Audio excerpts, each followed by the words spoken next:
বন্ধুরা, কেমন আছো তোমরা সবাই? আশা করছি তোমরা সবাই ভালো আছো আর আমি অনেক ভালো আছি। তো চলে আসলাম আমার একটা নতুন ভিডিওর সঙ্গে।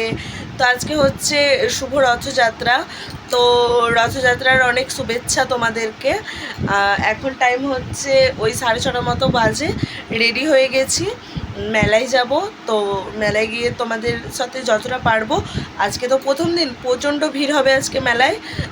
চিত্রালয়ে যাচ্ছি তো, আজ তো প্রথম দিন, প্রচুর ভিড় হবে। তো যতটা পারবো তোমাদের সঙ্গে শেয়ার করার চেষ্টা করব। আর আমাদের মেলায় এবছর একটা নতুন রাইড এসেছে, জানো তো? ওটা বাড়ি থেকে বলবো না, ওখানে গিয়ে তোমাদের সঙ্গে শেয়ার করব। যদি ঢুকি তবেই শেয়ার করব, যদি না ঢুকি তাহলে আর করতে পারবো না। আর ওখানে মানে সবটাই তোমাদেরকে ঘুরে দেখাবো। তো ভিডিওটা স্কিপ না করে দেখো তোমরা। আর কে কে মেলায় গেলে কোথায় মানে কি কি করলে, রথ টানলে, সবাই আমাকে কমেন্ট করো। আর সবাই কি কি করছো না করছো সব জানিও। তো চলো তাহলে ভিডিওটা কন্টিনিউ করা যাক। আমি আবার আসছি পরে। আর ওদিকে বুনোরা কীরকম সাজলো না সাজলো সব তোমাদেরকে দেখাবো। তো চলো ওই ঘরে যাওয়া যাক, দিয়ে তারপরে আবার আসছি। তো বন্ধুরা, অটো করে মেলায় এলাম। রেডি হয়ে পরে দেখছি অটো এসে দাঁড়িয়ে আছে, তাই তাড়াতাড়ির মধ্যে আর কোনো ভিডিও শেয়ার করিনি। ওই জন্য একদম মেলায় এসেই আমি ভিডিওটা করছি। তো চলো দেখতে থাকো তোমরা। আমরা আমাদের এখানে চিত্রালয়ের মেলায় এসেছি। এটা দুর্গাপুরে খুবই ফেমাস একটা রথের মেলা। তো চলো কন্টিনিউ করো। তো মেলায় ঢুকেই আমাদের যেটা প্রথমে কাজ, আমরা তো সেটা শুরু করেই দিয়েছি। যে এখন আমাদের মধ্যে ডিসাইড চলছে, সবগুলো এখন ঘুরে ঘুরে দেখছি আমরা কোনটায় চাপবো। একটাতে এ বলছে চাপবো না, ও বলছে আমার ভয় লাগে, এ বলছে এটাই চাপবো না, ও বলছে ওটা পছন্দ। এরকম করতে করতে আলটিমেট নজর গেছে এই বড় নাগরদোল্লাটার দিকে। তো সমস্ত রাইডগুলো ঘুরে ঘুরে দেখে নেওয়ার পর ডিসাইড করলাম যে ওই বড় নাগরদোল্লাটাতেই চাপবো। আর তোমাদের দাদা ভাই আর পায়েল ভয় লাগে, এই জন্য ওরা দুজন কিন্তু চাপেনি। আমি, তনু, রনি, সাগর আর কোয়েল আমরা এই কয়েকজনই কিন্তু চেপেছিলাম। তো টিকিটগুলো কেটে নিয়ে এখন আমরা লাইনে দাঁড়িয়ে পড়েছি। তো তারপরে সবাই মিলে চাপবো। নতুন যে রাইডটা এসেছে ওটা তেমন কিছু মজা নয় বলে তাই ওটাতে আর চাপিনি। তো চলো চাপা যাও। গাইস, প্রচুর ভয় লাগছে।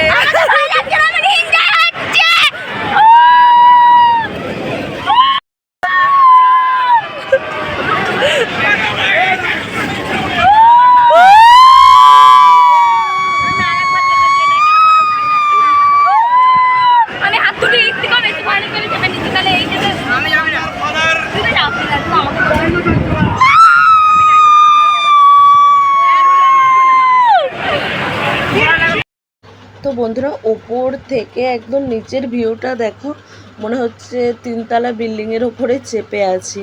আর নিচের দিকে তাকালে তো প্রচুর ভয় লাগছে, কিন্তু জানো এগুলো আমার খুবই মজা লাগে। আর বুনুকে বলছি তোর কেমন লাগছে, বলছে আমার তো বেশ মজাই লাগছে।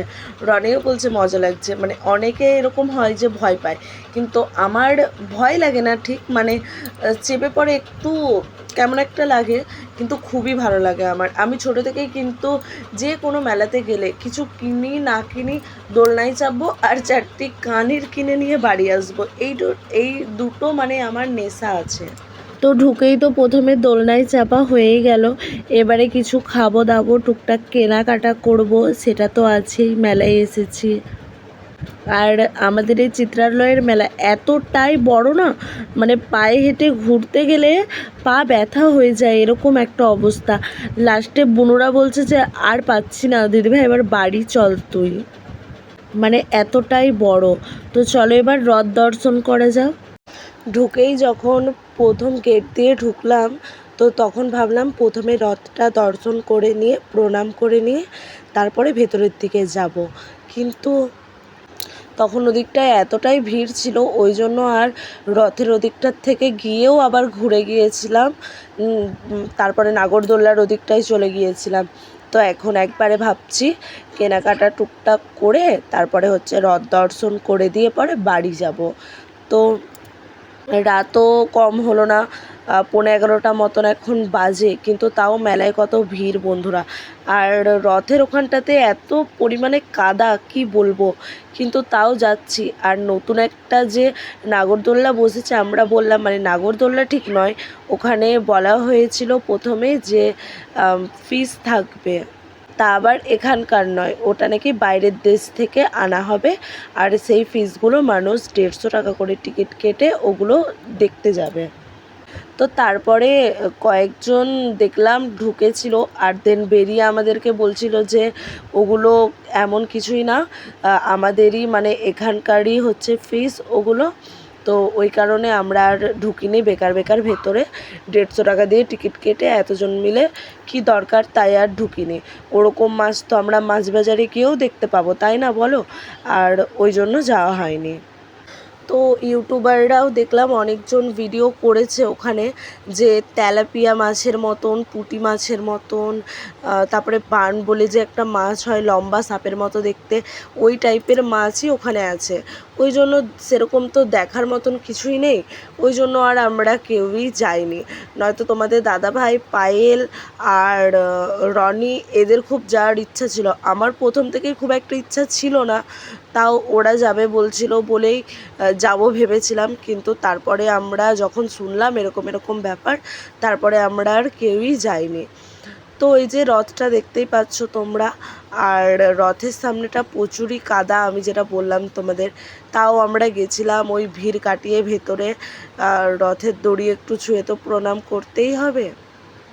সে কী আর বলবো, ভিড়ের চোটে সবাই সবার পায়ের ওপর চাপা দিয়ে দিচ্ছে, আর ওরকম কাদা ভর্তি জায়গায় পায়ের মধ্যে চাপা দিলে কেমন একটা লাগে বলো তো। তো তারপর চটি ফটি সব কাদা করে নিয়ে এবার বাড়ি ফিরবো আমরা। তো বন্ধুরা, তারপরে ওখান থেকে আবার আমরা সেম অটোতে করেই বাড়ি এসেছিলাম, আর তারপরে বৃষ্টি শুরু হয়ে গিয়েছিল, এই জন্যে আর কোনো ভিডিওই আমরা শ্যুট করিনি। তো তারপরে বাড়ি এসে পরে রাত্রেবেলায় অনেকটা রাত হয়ে গিয়েছিলো বলে আর কোনো ভিডিও আমরা শ্যুট করিনি। আর ওখান থেকে তো খাওয়া দাওয়া করেছিলাম, তাই আর কিছু খাইও নি, এসে ঘুমিয়ে পড়েছিলাম। তো সকালবেলাতে উঠে আমি ভিডিওটা এডিট করছিলাম আর ভয়েস ওভার দিচ্ছিলাম। তো চলো তাহলে আজকের ভিডিওটা এই পর্যন্তই থাক, দেখা হবে আবার একটা নতুন ভিডিওর সঙ্গে। তো আজকে ভেবেছিলাম মামরা মেলায় যাব, কিন্তু তারপরে ভাবলাম আর যাব না, যেহেতু রথের প্রথম দিনই আমরা গেছিলাম ওই মেলাটায়। তারপরে এডিট করে পোস্ট করতে একটু লেট হয়ে গেল। এডিট তো করে নিলাম আজকে, বাট পোস্ট করতে দেখি কবে পোস্ট করা যায়, আমি সেই বুঝে পোস্ট করে দেব। তো চলো তাহলে টাটা, আবার আসবো কোনো একটা নতুন ভিডিওর সঙ্গে, টাটা।